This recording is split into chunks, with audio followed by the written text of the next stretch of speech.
नमस्कार मंडळी, मी संजना संजय भोगले। आज मी तुमच्या समोर घेऊन इलय गावठी कुर्ल्यांचो झणझणीत रस्सो रेसिपी। बघा तर ही मालवणी रेसिपी तुमका आवडता का नाही ती। हे बघा, हे कुर्ले मी असे साफ करून घेते। माझं झील पण माका त्याच्यात मदत करता। त्यानंतर हे सगळे वेगळे केलेले भाग मी स्वच्छ धुवून घेतलंय। ही कुर्लेतली असता ती गाभोळी असता, ती पण काढून घ्यायची असता आणि त्यामुळे तर रश्शाक एक वेगळीच चव येता। असे स्वच्छ धुवून घ्यायचे, डेंगे वेगळे करून आणि त्याचे पेंदे पण वेगळे करून घ्यायचे।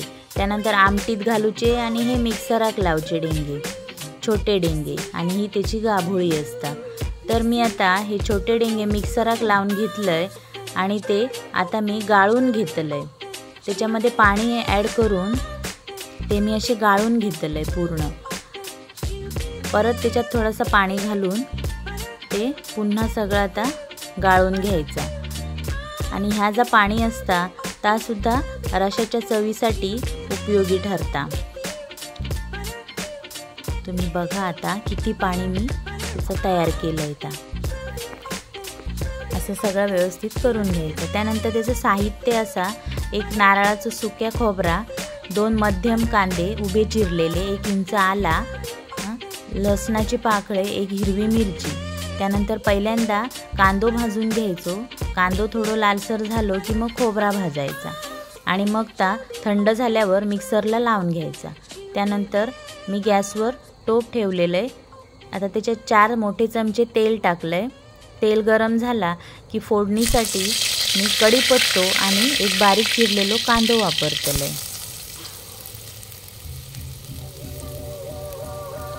कांदो जरा ढवळून घ्यायचो आणि तो लालसर होईपर्यंत परतायचो, खूप जाळायचो नाही। लालसर झालो की त्याच्यात 1.5 चमचो गरम मसालो आणि 2 चमचे आपलो घरगुती मालवणी मसालो मी वापरलोय।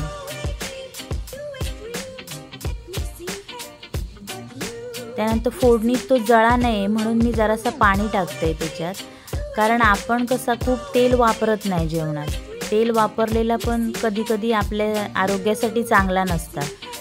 त्यामुळे मी त्याच्यात पाणी टाकून तो मसालो जळता नाही म्हणून ढवळून घेते।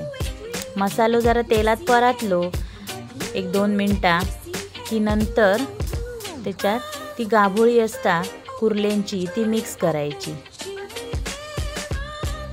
ती डिश मी धुवून घेतली आणि त्याचं पाणी पुन्हा त्याच्यात ॲड केलंय। तुम्ही बघू शकतास की आता कशा मी ता ढवळून ते का आता पाणी सुटतला बघा आणि तेल पण सुटतला।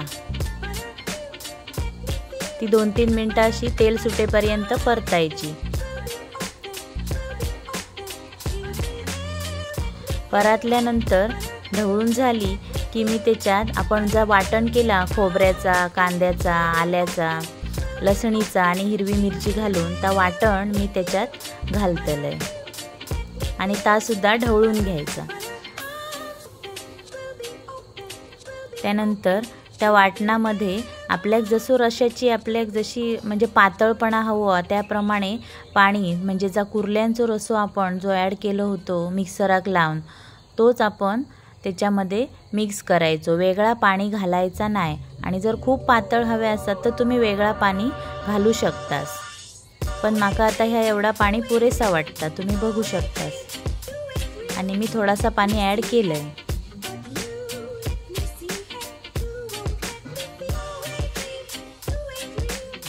6-7 कोकमा घालायची।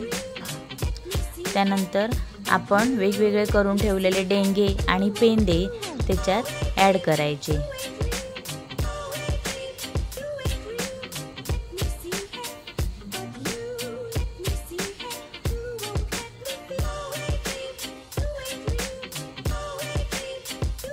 हे बघा, रश्शाची पातळपणा तुम्ही बघू शकतास।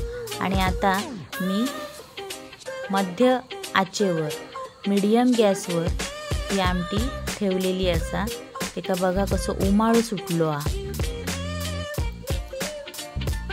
आता ती उमळाक लागली आहे आमटी।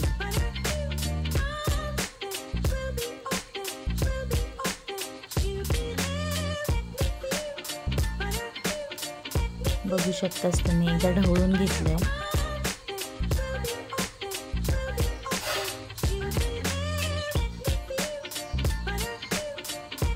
खूप भारी असो वास पसारलो असा बन घरभर. आणि कधी भात करतय आणि त्या रश्या वांगडा डेंगे फोडून खातय जेवतय असा माका झाला. थोडं वेळ झाकण मारून शिजवलंय, कारण हे अर्धा तास शिजवकय, त्याशिवाय ते शिजणत नाही लवकर. ते का जास्त वेळ उकळूचे लागतात, आटवचे लागतात थोडी आमटी. नंतर हिरवी कोथिंबीर बारीक चिरून मी वर टाकलंय आणि आता मी ती झाकण मारून ठेवून देतय. तर मंडळी, ही मालवणी कुर्ल्यांची रेसिपी तुमका कशी वाटली ती कमेंट करून माका नक्की सांगा.